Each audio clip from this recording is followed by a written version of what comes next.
നമുക്കൊരു ഒന്നൊന്നര ചോദ്യം ഉണ്ടെന്ന് പറ.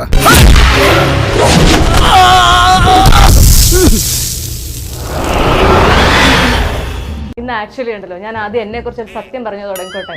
ആയിക്കോട്ടെ, എനിക്ക് ഒരു എതിർപ്പില്ല. ഞങ്ങൾ ഇന്ന് മുകേഷ് ചേട്ടനോട് റിക്വസ്റ്റ് ചെയ്യാൻ പോയി, ചേട്ടാ ഒരു 10 മിനിറ്റ് നമുക്ക് വേണ്ടി തരണം എന്ന്. നോക്കിക്കോ, ഏത് കുരങ്ങനെ വേണേലും നോക്കിക്കോ, പക്ഷെ എന്നെ നോക്കണ്ട. പറ്റൂല, ഞാനും നോക്കട്ടെ.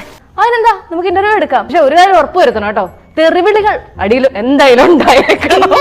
വെറൈറ്റി ആയിട്ടുള്ളത്. അതെന്തിനാ? അതെന്താ? പ്രായപൂർത്തി അവിടെ പറഞ്ഞുതരാം. അപ്പൊ ഈ MLA ആയതിനു ശേഷം ഒരു ദിവസം എന്റെ അടുത്ത് മോഹൻലാൽ ഒന്ന് ചോദിച്ചു, എത്ര മണിക്ക് നിങ്ങളെ ഇത് തുടങ്ങും? 8:30. 8:30 രാവിലെ തുടങ്ങില്ല. നീ ഇതെങ്ങനെ 8:30 ചെല്ലുന്നത്? നടക്കും. ഒരു ഗതിയില്ലാതെ നീ പെരുവഴി കൂടെ നടക്കും.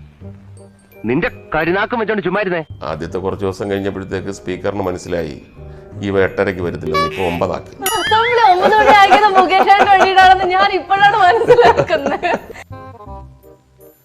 നീ ഇത്രയും ഭയങ്കരനായ വിവരം ഞാൻ അറിഞ്ഞില്ല.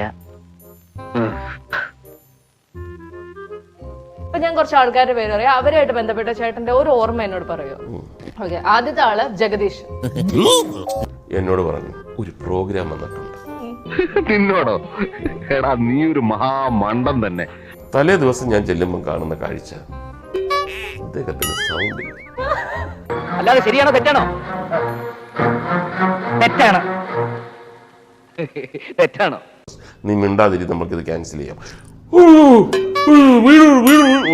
വീടിന്റെ മാത്രം ഇങ്ങനെ കേൾക്കാം. മായൻകുട്ടി, നീ എന്റെ തനി സ്വരൂപം കണ്ടിട്ടില്ല. അത് ഞാൻ ദിവസവും കാണുന്നല്ലേ. പുതുതായിട്ട് എന്തെങ്കിലും ഉണ്ടോ? വേറെ നിവർത്തില്ല, ഇവനും കേറി.